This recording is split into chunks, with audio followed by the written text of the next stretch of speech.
Are you easily overwhelmed by stress? Perhaps struggle with anxiety or depression? Are you wondering, can I naturally beat these conditions without the use of medication?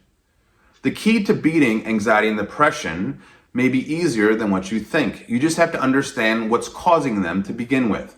And once you understand the bigger picture, you can break these individual pieces down and work on them so that you can regain your control over your health. So when you're talking about anxiety and depression, you have to keep two things into consideration. Number one, there is a psychological component or a mindset component of what you're thinking. But then there's also a physiological component of one of digestion, blood sugar regulation, and inflammation. Because what your mind says consciously or subconsciously, your body has to react to, and vice versa. If your physiology is off, then this can positively or negatively influence the mind.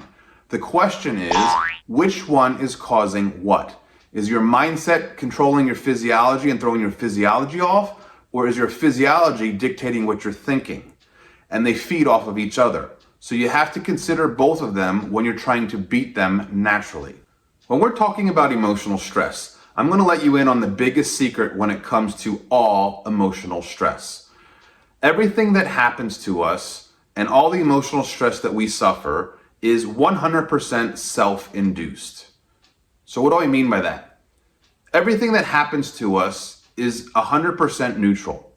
Once we observe something, process something, experience something, we then have the choice to either paint it as a good thing or a bad thing. So it all depends on your perspective and how you look at things. So if something is happening to you, instead of taking it personally, take a step back and ask the question, well, why? Why is this happening to me? What is the lesson that I need to learn here? And this kind of reminds me of the story of a Chinese farmer. There's a Chinese farmer that lives in a small village and he has a horse. And one day his horse runs away. So everybody from the village comes by that night and is like, oh, what a bad thing that happened. Your horse ran away. And the Chinese farmer was like, well, good or bad, we don't know yet. So then the next day, his horse comes back with two other wild horses. So everybody comes by the house that night and is like, oh, what a good thing that happened. Now you have three horses instead of one. Chinese farmer is like, well, good or bad, we don't know yet. The next day, his son tries to train one of these wild horses, falls off and breaks his leg. Everybody comes by the house that night and is like, oh, what a bad thing that happened. You know, your son fell off and broke his leg. Chinese farmer's like, well, good or bad, we don't know yet. So then the next day, civil war breaks out and the government enlists all able-bodied men to the military in order to fight, and his son couldn't go because he has a broken leg. So everybody who comes by the village that night is like, oh, what a good thing your son wasn't able to go. And the farmer was like, well, good or bad, we don't know yet. And you can see that this can go on and on and on.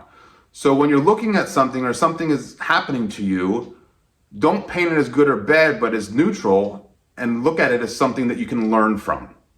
Another piece that you have to consider is learning how to master being 100% present all day long. Every day, all we have is a series of moments that are strung together.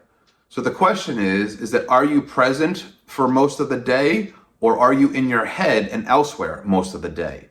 Because if you're not present, this is going to negatively impact your physiology, which is then going to further negatively impact your thinking, and it's that vicious cycle that goes on and on and on. So if you struggle with learning how to be present, I highly recommend getting this book, Eckhart Tolle, The Power of Now. This book has changed my life.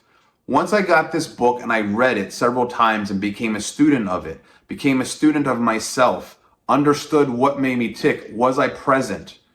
I was amazed once I mastered this, how much energy I had left over at the end of the day.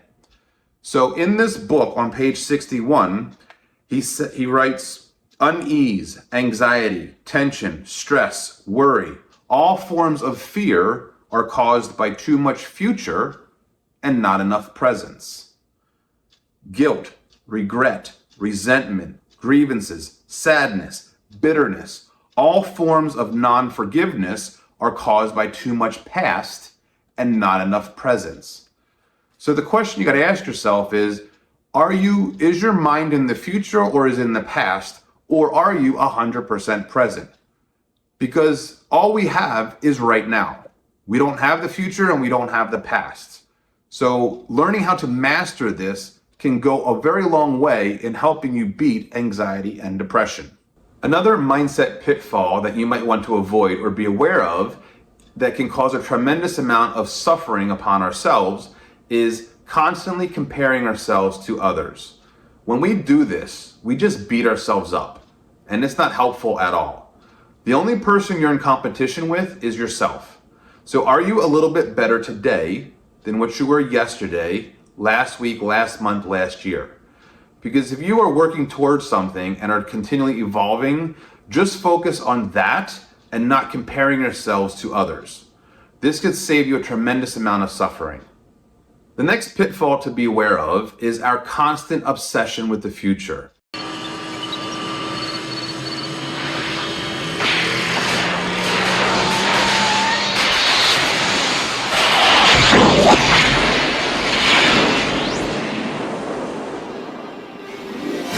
Do you realize how much stress we put upon ourselves when we want to control a particular outcome? We want this thing to happen, we want this thing to happen, and we're stressing ourselves out as a result of that. Instead of that, how about learning how to sit back, surrender to the process, surrender to the journey, trust, have faith that everything is going to work out the way that it's supposed to, because you have no control over the outcome of anything. The only thing you have got control over are three things: what you think, what you say, and what you do. You don't have control over anybody else. You don't have control over the outcome. So if you sit back and relax and allow things to naturally unfold in the timing that they're supposed to happen, you're going to save yourself so much stress. And this kind of reminds me of a story of a patient that came in, and she lives in a condo with her dog, and it was time for her to upgrade. She wanted a house. So she put in a bid to this house and an offer, and she was waiting for it to be accepted or not. And she was stressing herself. She's like, I really want this house. I really want this house. But she had no control over that. So I was like, hey, look, take a deep breath, sit back, relax, and just let's give you some perspective on this. So one of two things is going to happen. Either you're going to get the house and you're going to move in and feel great about it, or you're not going to get the house, and maybe the timing of this wasn't right for you, because maybe something else better is coming along in the future. But by constantly obsessing about it and wanting to control that particular outcome, she was just causing so much stress upon herself for no reason. The last thing I want to talk about, which I think most humans struggle with, is one of self-doubt.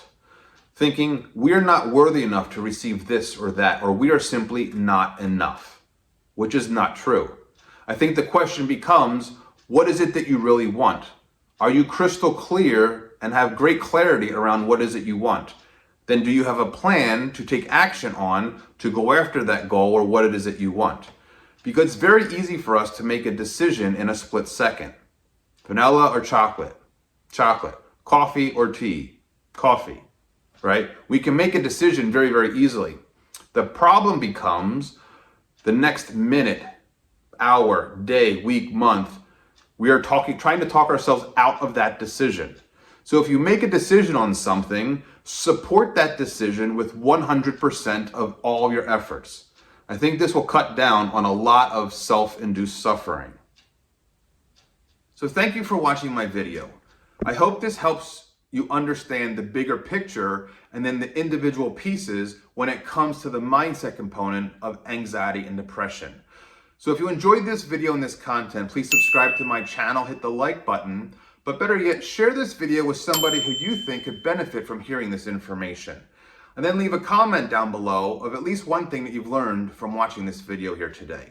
So I really appreciate this. All of this stuff helps the channel to grow and to get my message out there to help more people. Because let's face it, there's no shortage of sickness out there, and we all could do a little bit better to be healthier and live by example. So thank you. Next, I'm going to be doing part 2 on the physiological component of anxiety depression, so be on the lookout for that video.